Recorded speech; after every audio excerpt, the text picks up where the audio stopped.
Welcome to CoreLogic's update on housing market conditions for December 2017.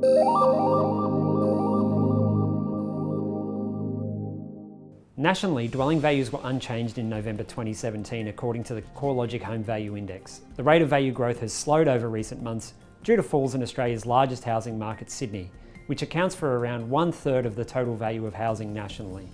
Splitting the monthly change out into the combined capital city and combined regional markets shows that capital city dwelling values fell by 0.1% and regional values rose by 0.2%.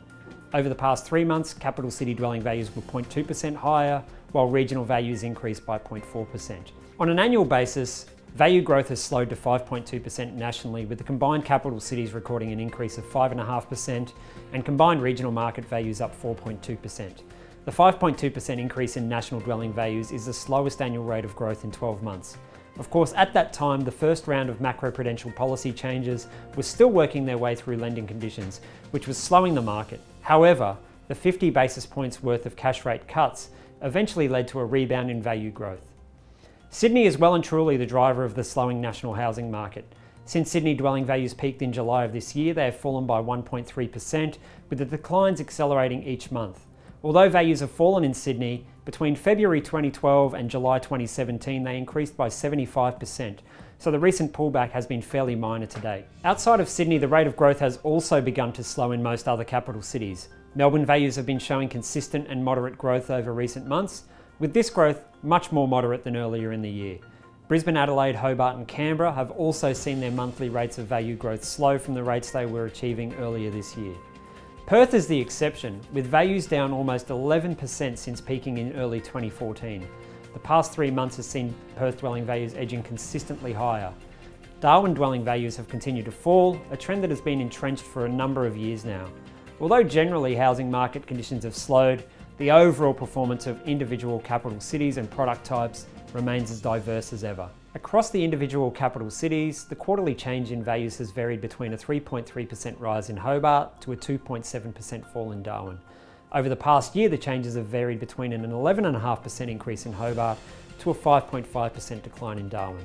The supply of new units has hit unprecedented levels over recent years, and the unit market is now underperforming houses. In fact, Sydney and Perth are the only cities in which the change in house values over the past year has been inferior to the change in unit values. In the non-capital city markets, regional areas of New South Wales continue to see the strongest increases in values. Much like Sydney, many of these regions are now seeing their rate of growth slow, although few are seeing values fall on a monthly basis. Many of the strongest performing markets outside of the capital cities are located close to capital cities and offer an attractive lifestyle for residents. Regional New South Wales has recorded the greatest increase in values of all regional markets, up 8.7%. The 4.5% increase in values in both regional Victoria and Tasmania has also been significant, albeit the rises are more moderate than the capital cities in each of these states. Overall, regional markets remain diverse. The strongest value growth is typically found in regions adjacent to the capital cities and located in either coastal or tree change locations. In New South Wales, Newcastle and Lake Macquarie has seen the greatest value increases, while in Victoria it has been Geelong. In Queensland, the Sunshine Coast has been the strongest performed region, and South Australia's strongest growth region was South East. In Western Australia, values have fallen across the state, but Bunbury has recorded the most moderate decline, while in Tasmania, Launceston in the northeast has been the strongest performing market. The primary driver of the slowing housing market is Sydney, and a number of macro factors appear to be driving this slowdown. The first round of policy changes, which focused on reducing the availability of credit to investors, led to a slowdown in the housing market, which was cut short by 2 25 basis point cuts to the cash rate in May and August of last year. The second round limited availability of interest-only lending and has also led to many lenders increasing mortgage rates for both investors and interest-only borrowers. The latest September data shows that demand for interest-only mortgages in September sunk to levels well below the prescribed 30% cap. It seems at this stage extremely unlikely that the Reserve Bank will cut interest rates once, let alone twice, to provide similar relief to borrowers to that which was provided in 2016. Overall, these macroprudential policy changes are seemingly acting as a disincentive for investment in the market, and they've coincided with the current slowdown in the housing market.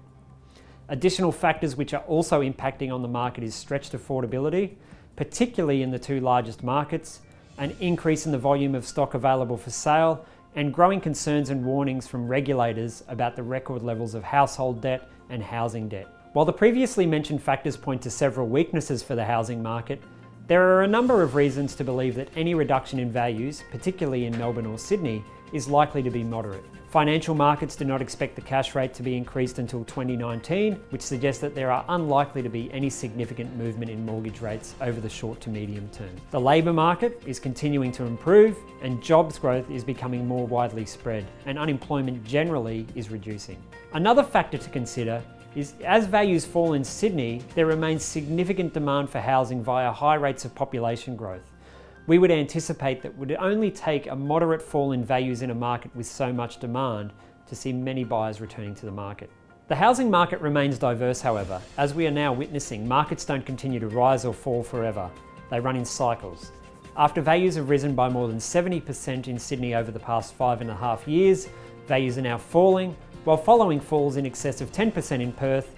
We are now seeing some stability returning to that market. Overall, a slowing of Sydney's housing market, given its recent growth, should not come as a surprise. Furthermore, a slowing of the nation's largest housing market will result in weaker headline growth figures for the national housing market, a trend we expect to continue in 2018. If you would like to keep a closer eye on the housing market, check out the CoreLogic website, where we're updating our perspectives on the market on a daily basis. www.corelogic.com.au